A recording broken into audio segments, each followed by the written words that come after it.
Hello everyone, स्वागत है आपके अपने यूट्यूब चैनल पे। तो यहाँ पर आज हम लोग देखने के लिए जा रहे हैं क्लास 10th एनसीईआरटी मैथमेटिक्स है। एक्सरसाइज हमारा होने वाला है, यहाँ देखो 2.1 और इसमें देखने वाले हम परिचय को, यानी कि इस अध्याय को करने से पहले किन किन बातों के बारे में हमको जानकारी होनी चाहिए उसके बारे में हम यहाँ पर देखने वाले हैं।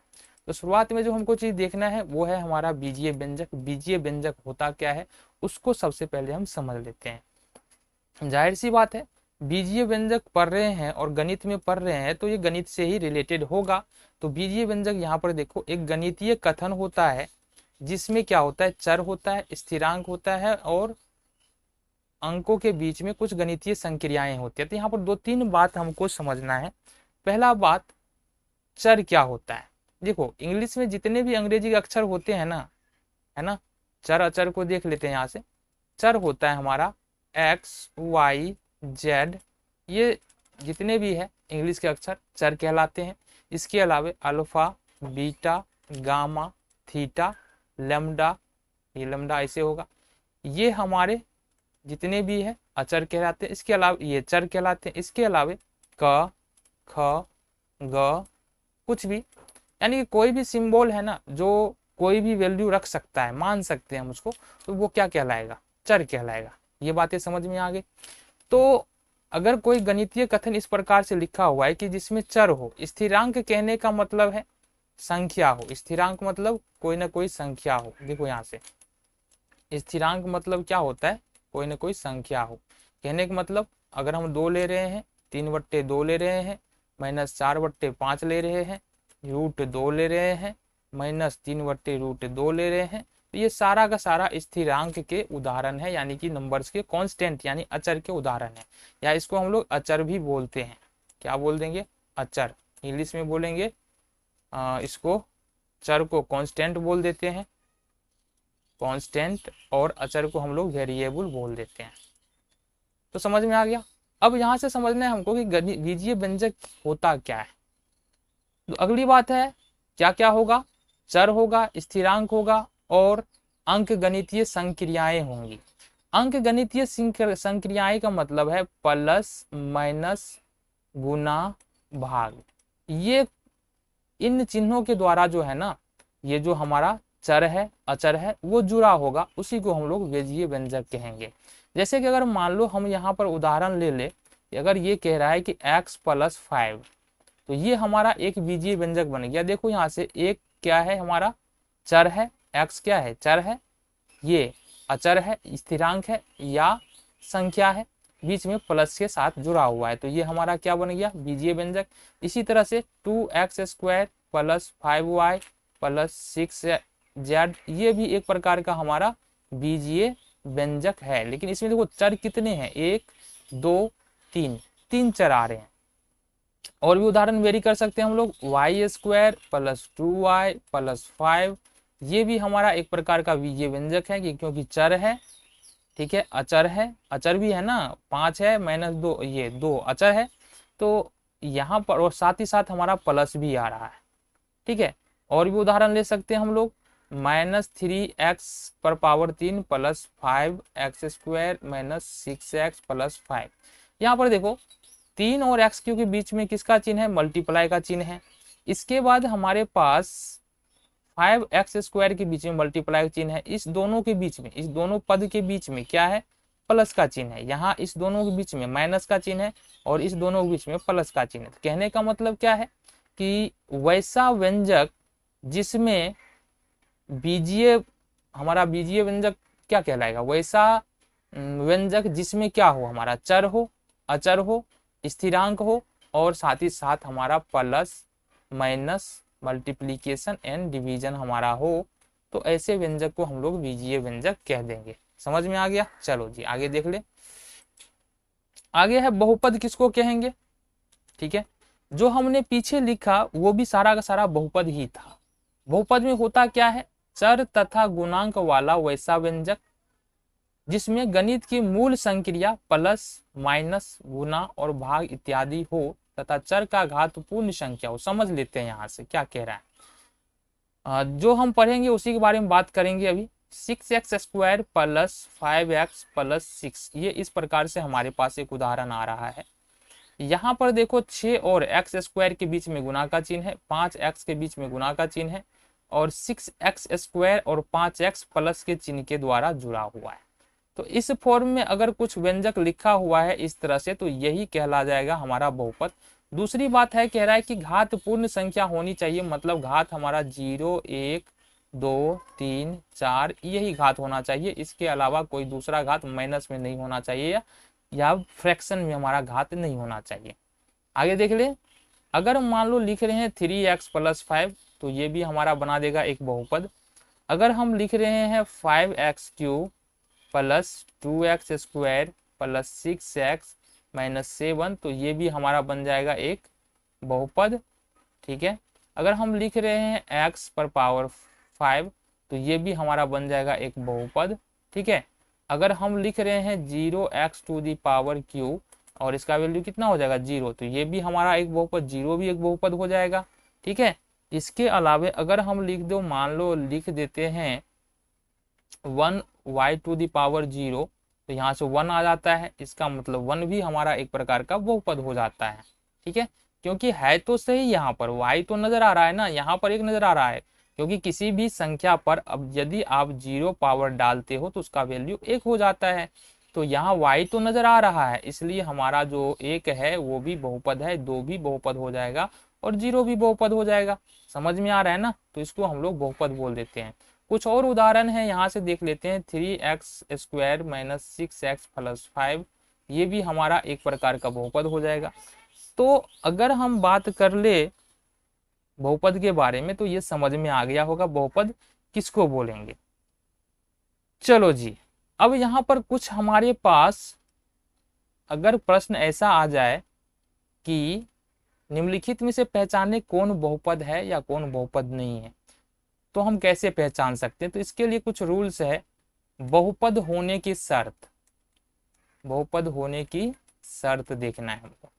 पहली बात है, कोई बीजीय व्यंजक लिखा है तो उसका देख लेंगे चर जो है हर में ना हो, है ना, बीजीय व्यंजक का चर हर में ना हो। ठीक है, हर में ना हो, इसका क्या मतलब हुआ। अगर मान लो इस तरह से लिखा हुआ है 2x² प्लस 3/x माइनस 4, तो ये हम क्या ये बहुपद होगा, क्या हम इसको बहुपद बोल सकते हैं? नहीं बोल सकते हैं, क्योंकि हमने क्या कहा, चर हर में होगा तो बहुपद नहीं होगा, चर हर में नहीं होना चाहिए। यहाँ पर x चर है और ये हर में है, इसलिए ये बहुपद नहीं होगा। इसी तरह से अगर लिख दे कोई आदमी हमको 3/x² plus 5 minus 5x plus 6, अब यहाँ भी देखो चर कहाँ पर आ रहा है, चर हर में आ रहा है, इसलिए ये भी बहुपद हमारा नहीं होगा। तो पहला रूल्स कह रहा है चर हर में ना हो। ठीक है, दूसरा रूल्स देख ले, दूसरा रूल्स पे आ जाओ। दूसरा रूल्स कह रहा है हमारा, दूसरा जो शर्त है वो कह रहा है चर का घात ऋणात्मक नहीं होना चाहिए। चर का घात ऋणात्मक ना हो। ठीक है, अगर चर का घात भी अगर ऋणात्मक हो जाएगा तो वो बहुपद नहीं होगा।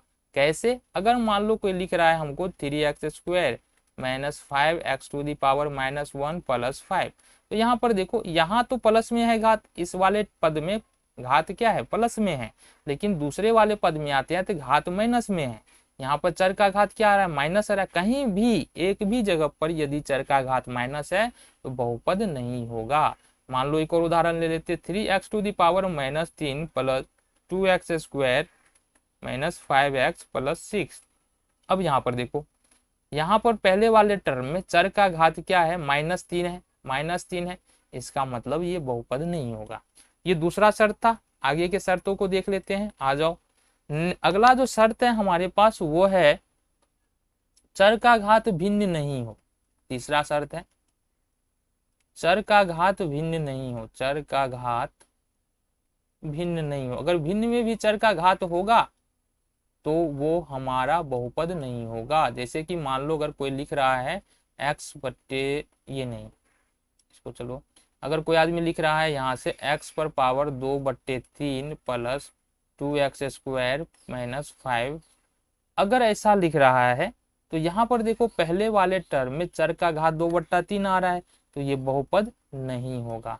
इसी तरह से एक उदाहरण और ले लेते हैं हम यहाँ से, x पर पावर 3 माइनस 2x पर पावर 3/2 प्लस 6। अब यहाँ से देखेंगे दूसरे पद का जो घात है वो है 3/2, इसलिए ये बहुपद नहीं होगा। कहीं भी पूरे बहुपद के अंदर कहीं भी अगर चर का घात जो है वो किसमें आ रहा है, फ्रैक्शन में आ रहा है, तो वो बहुपद नहीं होगा। समझ में आ गया जी। चलो ये बातें समझ में आ गई। चौथा है चर का घात रूट में नहीं होना चाहिए। ठीक है, चर का घात रूट में ना हो, चर का घात चर रूट में ना हो, इसे लिखो चर रूट में ना हो, रूट में ना हो। कहने का मतलब क्या है, कहने का मतलब सीधा सा ये है कि अगर मान लो हम लिख रहे हैं √x प्लस 2x² प्लस 5, तो ये बहुपद नहीं होगा, क्योंकि यहाँ पर जो x है वो रूट के अंदर है। और भी उदाहरण आ जाएगा हमारे पास, 3x³ प्लस √x, तो या 2√x ले लो प्लस 5 ले लो, यहाँ भी देखो x रूट के अंदर है, तो ये बहुपद नहीं होगा। लेकिन देखो यहाँ से √3x² प्लस 5x प्लस 6 ये बहुपद हो जाएगा, क्योंकि x² रूट से बाहर है, रूट के अंदर में क्या है, कांस्टेंट है, चर है, ये कांस्टेंट है। ठीक है, क्या बोलेंगे, कांस्टेंट है। ठीक है, तो ये हमारा यहाँ से निकल के आ जाता है। अच्छा, पीछे वाले जब देखे ना, पीछे वाले भाग में हमने शायद कांस्टेंट को वेरिएबल और वेरिएबल को कांस्टेंट कर दिया है, उसको सही कर लो। कांस्टेंट में नंबर आ जाता है हमारा 2, 3, 4, 5 या 3/2 सारा आ जाता है, और वेरिएबल में हमारा आ जाता है, वेरिएबल में आ जाता है ये जो x है, y है, z है, ये सारे के सारे वेरिएबल्स में, क्योंकि इसका मान बदलता रहता है, ये वेरिएबल में आ जाता है। तो ये बातें समझ में आ गया। चलो जी आगे बढ़ जाते हैं हम लोग। हमने जान लिया कि अगर कोई बहुपद दिया हुआ है तो इसको हम लोग कैसे पहचान सकते हैं। अब हमको थोड़ा सा बात कर लेना है बहुपद के गुणांक के बारे में। आ जाओ, तो हमको बात कर लेना है किसके बारे में, बहुपद के गुणांक क्या होता है उसके बारे में बात करना है। ठीक है, तो हमको देखना है यहाँ से बहुपद के गुणांक के बारे में, ये क्या हो रहा है। चलो, बहुपद का गुणांक, अब ये क्या होता है इसके बारे में हम लोग बात कर लेते हैं, बहुपद का गुणांक क्या होता है। ठीक है, तो अगर बहुपद के गुणांक के बारे में देखें तो यहाँ से देख लेते हैं। अगर हमारे पास कुछ ऐसा लिखा हुआ हो 2x पर पावर 2, तो देखो 2 को x² के साथ गुना किया गया, इसका मतलब होता है 2 गुने x²।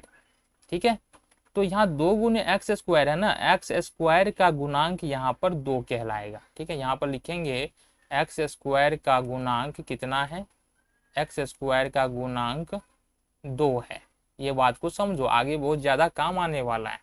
इसी तरह से अगर कोई लिखे 3x⁻3, तो यहाँ पर इसको लिख सकते हैं 3 × x⁻3, तो यहाँ से लिखेंगे क्या, 3x⁻3 का गुणांक है। ठीक है, बहुपद का गुणांक समझ में आ रहा है। चलो अब पूरा का पूरा बहुपद हम लिखते हैं, फिर जानने की कोशिश करते हैं। यहाँ से मान लो हमारे पास है 3x² प्लस 5x प्लस 6।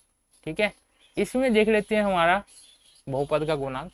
तो इसमें कुल मिला के 3 पद है। देखो पहला पद ये है, फिर प्लस का चिन्ह आ रहा है, तो प्लस के बाद दूसरा पद शुरू हो जाएगा, दूसरा पद, और फिर प्लस का चिन्ह आ रहा है, इसके बाद तीसरा पद आ रहा है, तो 3 पद है। तो पहले पद में देखेंगे 3x² में इसको लिख सकते हैं 3 गुने x², तो यहाँ से x² का गुणांक कितना हो जाएगा, x² का गुणांक यहाँ पर हो जाएगा हमारा 3।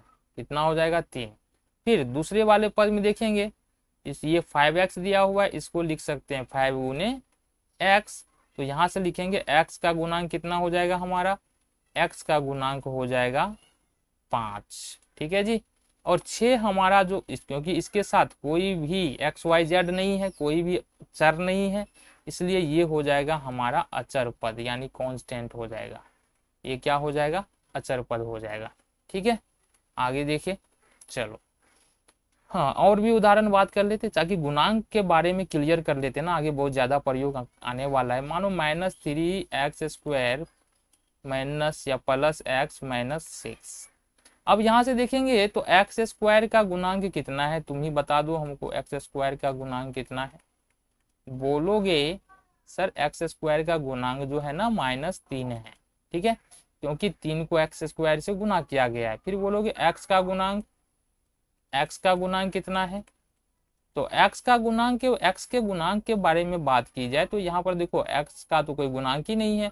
जब भी कोई x² हो, x³ हो, x हो, उसका गुणांक ना हो तो उसका गुणांक 1 होता है।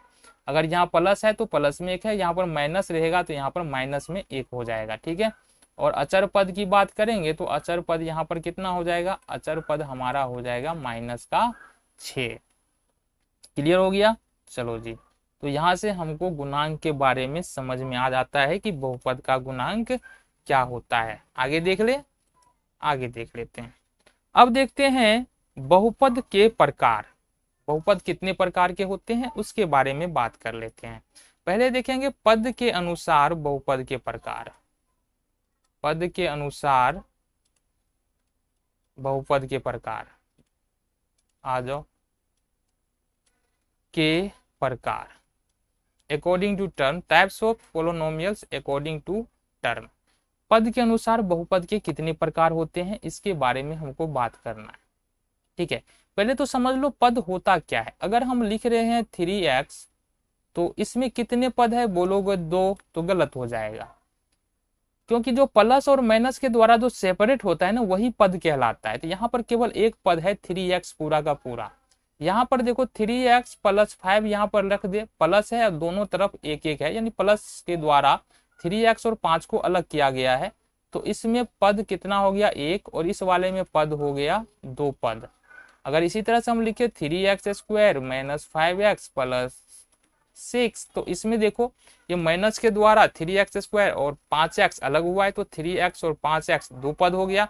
फिर प्लस के द्वारा 6 भी अलग हुआ है तो यहाँ पर 3 पद हो गया। तो इसमें पदों की संख्या कितना हो गया, 3। अब एक और उदाहरण ले ले, 3x³ + 4x² - 5x + 6। अब इसमें कितना हो जाएगा, इस प्लस के द्वारा 3x³ और 4x² अलग हुआ है, इस माइनस के द्वारा 5x अलग हुआ है, इस प्लस के द्वारा 6 अलग हुआ है। तो इसमें टोटल हो जाएगा 4 पद। तो पद के अनुसार, पद समझ में आ गया। अब पद के अनुसार हमको समझना है बहुपद के प्रकार। तो इसमें पहला बात करेंगे, पहला होता है एक पदी बहुपद। कौन सा, एक पदी बहुपद। ये क्या होता है और जरा देखते हैं। इसको मोनोनोमियल बोलते हैं इंग्लिश में, मोनोनोमियल, पोलोनोमियल। ठीक है, पोलोनोमियल लिख लेना, हमने लिख रहे मोनोनोमियल। ठीक है, तो एक पदी बहुपद किसको बोलेंगे, जैसा कि नाम से ही यहाँ पर जाहिर है वैसा बहुपद जिसमें केवल एक पद हो उसको हम लोग एक पदी बहुपद कहते हैं। जैसे उदाहरण में बात करें ऊपर वाला, ये अगर 3x लिख रहे हैं, 3x लिख रहे हैं तो ये एक पदी बहुपद है। यदि हम यहाँ पर 5 लिख रहे हैं तो ये भी बहुपद है, हमको पता है ये एक पदी बहुपद है। यदि हम x पर पावर 3 लिख रहे हैं तो ये भी एक पदी बहुपद है। 3x⁻³ लिख रहे हैं तो ये भी एक पदी बहुपद है। ठीक है, वैसा बहुपद जिसमें केवल एक पद हो उसको हम लोग एक पदी बहुपद कहते हैं। लिख दे, चलो, वैसा बहुपद जिसमें केवल एक पद हो, जिसमें केवल एक पद हो, एक पद हो, एक पदी बहुपद कहलाता है। एक पदी बहुपद कहलाता है। नोट करना है तो नोट कर लेना, हमारा काम था लिखना, हमने लिख दिया है, समझ में तो आ ही गया होगा। चलो जी, पहला है हमारा एक पदी बहुपद, समझ में आ गया। चलो, दूसरा होता है हमारा द्विपदी बहुपद। दूसरा कौन सा होता है हमारा, द्विपदी बहुपद। क्या होता है, देखो यहां से, द्विपदी बहुपद।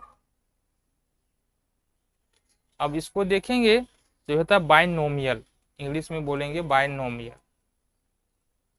ठीक है, तो वैसा बहुपद जिसमें दो पद हो। ठीक है, लिख ही ले यहाँ पर, वैसा बहुपद जिसमें दो पद हो, जिसमें दो पद हो, तो उसको हम लोग बाइनोमियल बहुपद यानी कि द्विपदी बहुपद कहेंगे। उदाहरण की बात करें तो यहां से देखो 2x प्लस 3, इसी तरह से 5x माइनस 6, x माइनस 2, ये सारा का सारा जो है द्विपदी बहुपद का उदाहरण है। और द्विपदी बहुपद का ये उदाहरण हो गया, इस तरह से देख लो यहाँ से।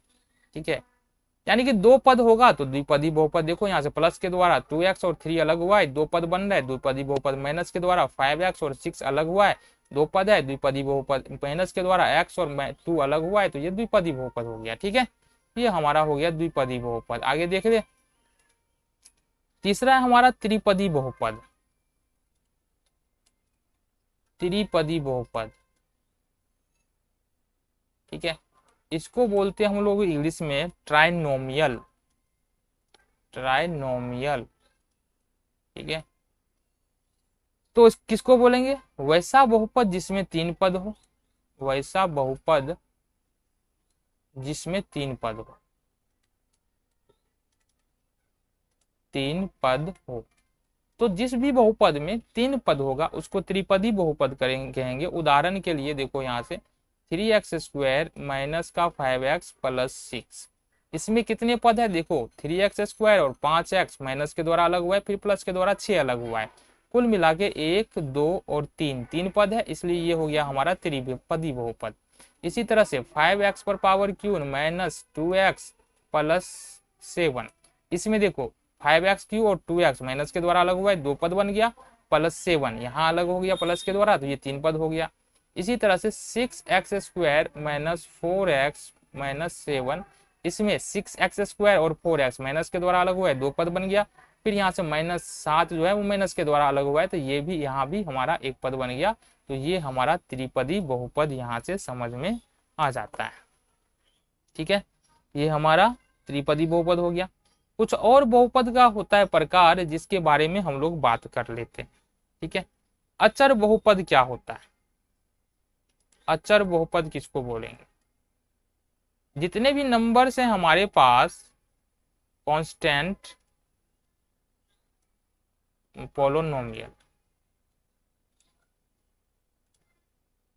ठीक है, जितने भी नंबर्स हैं हमारे पास, जितने भी नंबर्स है, जैसे कि 2 3 माइनस 5 7, 2 3 माइनस 5 7, ये सारे के सारे जो है ना कांस्टेंट पोलोनोमियल कहलाते हैं। बहुपद क्यों है? क्योंकि इसके साथ एक्स वाई तो होगा। कैसे होगा? कुछ भी रख लो अपने मन से, इस पर 0 डाल दो, 3 इंटू 0 डाल दो, -5 इंटू 0 डाल दो। एक प्रश्न भी आता है अचर बहुपद का घात कितना होता है? तो अचर बहुपद का घात 0 होता है। अचर बहुपद का घात कितना होता है? देखो यहाँ से अचर बहुपद का घात 0 होता है। ठीक है, ऑब्जेक्टिव में आते हैं प्रश्न। अच्छा, शून्य को भी बहुपद बोला जाता है। शून्य को देखो, शून्य को हम लोग बोलते हैं शून्य बहुपद। शून्य को क्या बोल देंगे? शून्य बहुपद, यानी जीरो पोलोनोमियल। ठीक है, इसको बोल देंगे जीरो पोलोनोमियल। तो इस तरह से जीरो भी जो है एक बहुपद है। ठीक है, अब एक बात, बहुपद को हम लोग लिखते कैसे हैं उसके बारे में हम लोग जानकारी ले लेते हैं। ठीक है, बहुपद को लिखना, बहुपद लिखने का संकेत, लिखने का संकेत कैसे लिखते हैं अब हम बात करते हैं। देखो यहाँ से अगर हम मान लो हमारे पास x² प्लस 5x प्लस 6 यह एक बहुपद है। इसमें चर क्या है? चर x है। चर क्या है? x है। तो इस बहुपद को या तो हम p ऑफ x लिख सकते हैं, या q ऑफ x लिख सकते हैं, या r ऑफ x लिख सकते हैं, t ऑफ x लिख सकते हैं, कुछ भी हम यहाँ पर मान सकते हैं। ठीक है, इसी तरह से मान लो अगर हमारे पास y² माइनस 3y प्लस 5 लिखा हुआ है, तो इस वाले बहुपद को हम लोग क्या लिख सकते हैं? इस वाले बहुपद को या तो हम p ऑफ y लिख सकते हैं, q ऑफ y लिख सकते हैं, टी ऑफ वाई लिख सकते हैं, इस तरह से यहाँ पर कुछ भी लिख सकते हैं। तो पी ऑफ वाई यहाँ पर हम डाल देते हैं, यहाँ पर हम पी ऑफ एक्स डाल सकते हैं। ठीक है, बराबर कर लेंगे। तो बहुपद को हम लोग इस तरह से सांकेतिक रूप में लिखते हैं। समझ में आ गया जी? चलो अभी बात क्या करना है हमको, अभी बात करना है बहुपद के घात के बारे में। आ जाओ तो देख लेते हैं अपन बहुपद का घात। देखो यहाँ से बहुपद का घात यानी पावर ऑफ ए पोलिनोमियल। अब बहुपद का घात क्या होता है? अब एक बहुपद में हमको पता है कि एक से अधिक टर्म्स यानी कि पद हो सकते हैं। अब किसी भी बहुपद के अंदर में जितने भी टर्म है उस सभी टर्मों में से, सभी पदों में से जिस भी पद का घात सबसे ज्यादा होगा वही घात उस बहुपद का घात हो जाता है। कहने का मतलब क्या है, अगर हमारे पास मान लो एक बहुपद दिया हुआ है 3x, दूसरा बहुपद ले लेते हैं उदाहरण 5x² + 6, तीसरा बहुपद उदाहरण ले लेते हैं 3x² - 5x + 6, चौथा उदाहरण ले लेते हैं हम 2x⁻³ - 2x²। तो इस तरह से हमारे पास कुछ बहुपद है। पहले वाले बहुपद में केवल एक पद है और एक पद में चर क्या है, x है और इसका घात 1 है, इसलिए इस बहुपद का घात जो है वो कितना हो जाएगा, इस बहुपद का घात हो जाएगा 1। ठीक है, दूसरे वाले बहुपद में दो पद है, यहाँ से 5x² और 6, तो दूसरे वाले बहुपद में यहाँ देखेंगे तो घात 0 हो जाएगा। यहाँ पर देखेंगे तो x का घात 0, यहाँ पर x का घात 2 है, तो सबसे ज्यादा घात इस पद में है, पहले वाले पद में, तो यहाँ पर बहुपद का घात कितना हो जाएगा, 2 हो जाएगा। तीसरे वाले बहुपद में देखिए यहाँ पर x का घात क्या होगा, 0 होगा, यहाँ पर x का घात कितना है, 1 है, और यहाँ पर x का घात कितना है, 2 है। तो इस तरह से x का घात यहाँ पर कितना हो जाएगा, 2 हो जाएगा। अगर चौथे वाले बहुपद में हम बात करते हैं तो यहाँ पर x का घात 2 ही टर्म है, 2 ही पद है, पहले में x का घात यहाँ पर 3 है और दूसरे में x का घात 2 है, तो ज्यादा घात वाला पद ये है, इसलिए बहुपद का घात यहाँ से 3 हो जाएगा। तो इस तरह से हमको ये समझ में आ जाता है कि किसी भी बहुपद के घात को हम लोग कैसे प्राप्त कर सकते हैं, या कोई बहुपद दिया है तो अगर पूछे कि इस बहुपद का घात कितना है तो वो हम इजिली निकाल सकते हैं। अब एक बार हम देख लेते हैं बहुपद घात के अनुसार बहुपद कितने प्रकार के होते हैं। ठीक है, आ जाओ देखिए।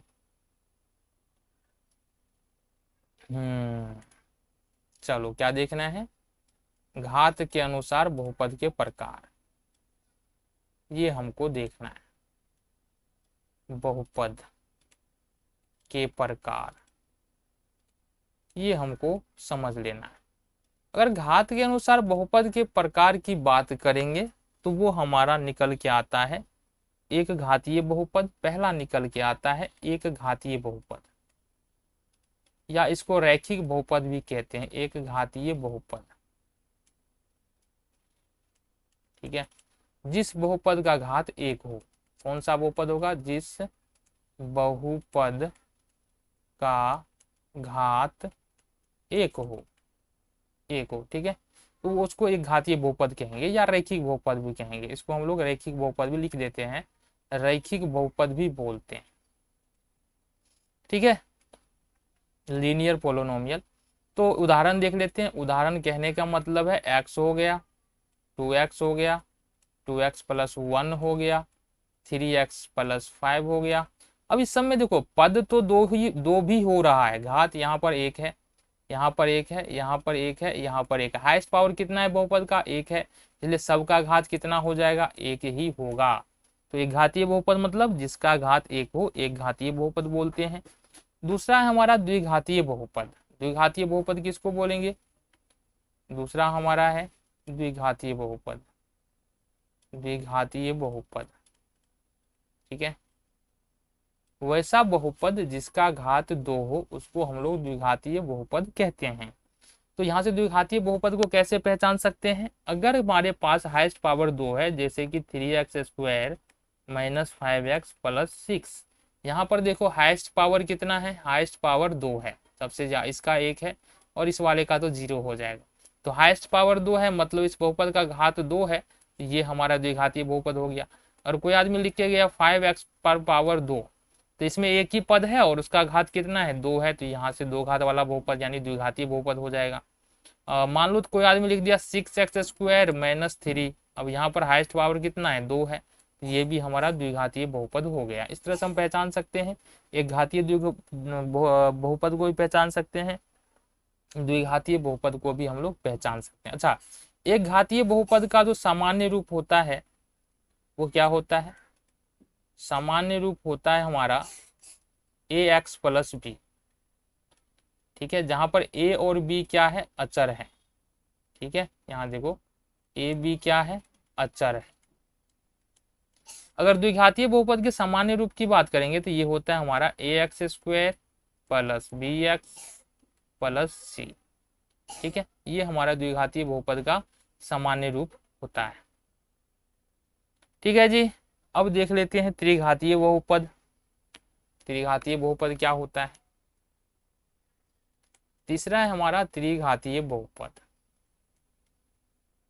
त्रिघातीय बहुपद तो वैसा बहुपद जिसका अधिकतम घात 3 होता है त्रिघातीय बहुपद कहलाता है। जैसे कि उदाहरण अगर हम बात करेंगे तो मान लो 3x3, ये भी त्रिघातीय बहुपद हो जाएगा।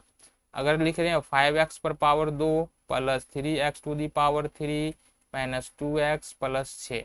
अब इसमें देखेंगे हाईएस्ट पावर यहाँ पर है, दूसरे टर्म में हाईएस्ट पावर कितना है, 3 है, 3 घात वाला बहुपद है, ये तो त्रिघातीय बहुपद हो जाएगा। और भी उदाहरण ले सकते हैं हम 6x³ - 5x।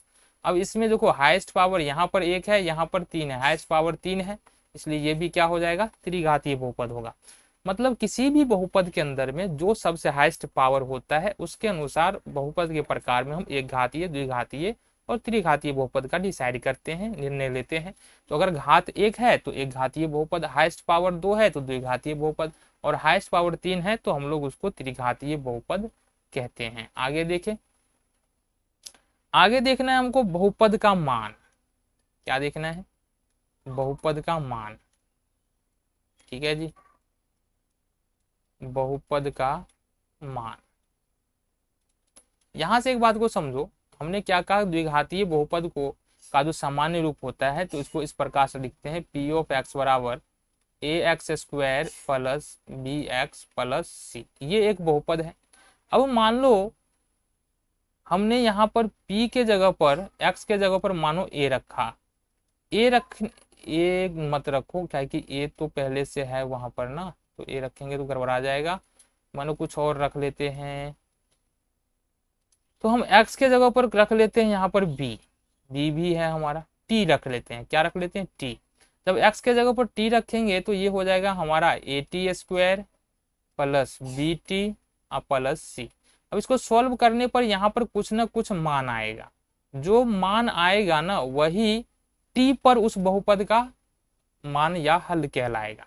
ठीक है, नहीं समझ में आया, चलो हम दिखा देते हैं। जैसे कि मान लो हमारे पास एक बहुपद है, उदाहरण के लिए ले लेते हैं x² + 7x + 10। ये एक बहुपद है, P(x) बराबर, ऐसा ना मानेंगे P, चलो ये इधर ही रख लेते हैं, P(x) बराबर हमारे पास ये एक बहुपद है। अब अगर हम P(1) यहाँ पर रख दे तो क्या हो जाएगा, जहां जहां x है वहां पर हमको 1 रखना पड़ेगा, तो 1 का स्क्वायर हो जाएगा +7 × 1 + 10, 1 + 7 + 10 बराबर 7 × 8, 10 × 8 = 18। तो हम कह सकते हैं P बराबर 1 पर बहुपद का मान कितना है, 18 है। इसी तरह से अगर हम इसी बहुपद की बात करें तो P(2) अगर रख दे तो क्या निकल के आएगा, 2 का स्क्वायर, ये बहुपद क्या हमारा x² + 7x + 10, ये है ना, तो x² मतलब 2 का स्क्वायर, 7 × 2 और प्लस में 10, ये हमारा हो जाएगा 2 का स्क्वायर 4 + 7 दूनी 14 + 10, ये कितना होगा, 14 और 4 18 और 10 28। तो यहाँ पर P बराबर 2 पर बहुपद का मान कितना निकल के आ रहा है, 28 निकल के आ रहा है। एक चीज और देखना है यहाँ से, ठीक है, बहुपद का शून्यक क्या होता है ये भी बात कर ले। यहाँ तक आ गए हैं तो बहुपद के शून्यक के बारे में हम लोग बात कर लेते हैं, लास्ट टॉपिक है इसका, तो हम लोग बहुपद का शून्यक क्या होता है? बहुपद का शून्यक। हाँ, क्या होता है बहुपद का शून्यक? ठीक है, चर का वैसा मान, या बोलो तो लिखिए इसको, चर का वैसा मान जिसको चर के स्थान पे रख दे, चर के स्थान पर रखने से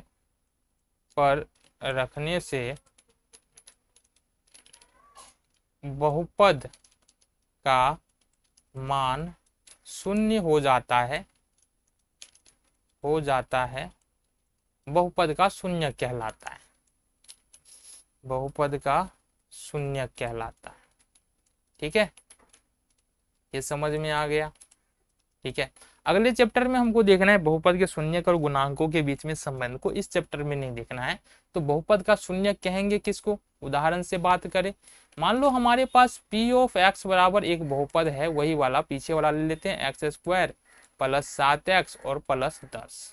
अब हमने यहाँ पर x के जगह पर p ऑफ -2 रखा, तो ये -2 का स्क्वायर हो जाएगा, प्लस 7 गुने -2 हो जाएगा, प्लस 10 हो जाएगा, ये 2 दूनी 4 हो जाएगा, -7 दूनी 14 हो जाएगा, प्लस 10 हो जाएगा। इसको सॉल्व करोगे 10 और 4 14 और -14, यानी अगर हम x के जगह पर 2 रखते हैं तो इस पूरे बहुपद का मान 0 हो जाता है।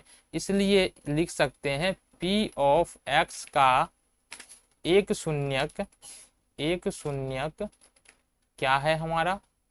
-2 है। ठीक है जी, इसी तरह से और भी हम निकाल सकते हैं, जैसे कि एक और बहुपद ले ले, x स्क्वायर प्लस क्या ले ले 4, और यहाँ भी 4x ले लेते हैं। अब x square plus 4x plus 4 p of x बराबर हमारे पास फिर से एक बहुपद है x square plus 4x plus 4।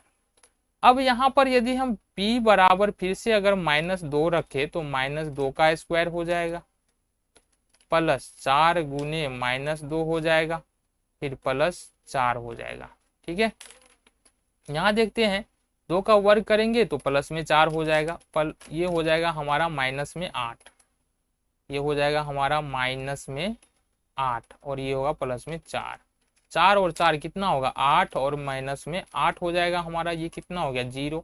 तो कहने का मतलब है इस बहुपद में, इस वाले बहुपद में अगर हम p ऑफ -2 रखते हैं तो हमारा मान क्या आ रहा है?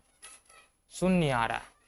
ठीक है, तो इस बहुपद का शून्य एक शून्य कितना हो गया? यानी p ऑफ x का जो x square plus 4x plus 4 है, इसका एक शून्य कितना हो गया हमारा? एक शून्य -2 हो गया। हम अब इत्तेफाक से दोनों यहाँ पर शून्य जो -2 ही आ रहा है, दूसरा भी हो सकता है -3, 1, 4, 5, 7 कुछ भी हो सकता है। तो ये हमारा इंट्रोडक्शन वीडियो था एक्सरसाइज 2.1 या 2.2 बोल लो उससे रिलेटेड। अगले वीडियो मिलते हैं एक्सरसाइज 2.1 के साथ, कुछ उसमें भी बचा हुआ इंट्रोडक्शन, उसको उसी वीडियो में कंप्लीट करते हुए पूरा अध्याय हम लोगों को खत्म कर लेना है। मिलेंगे अगले वीडियो में।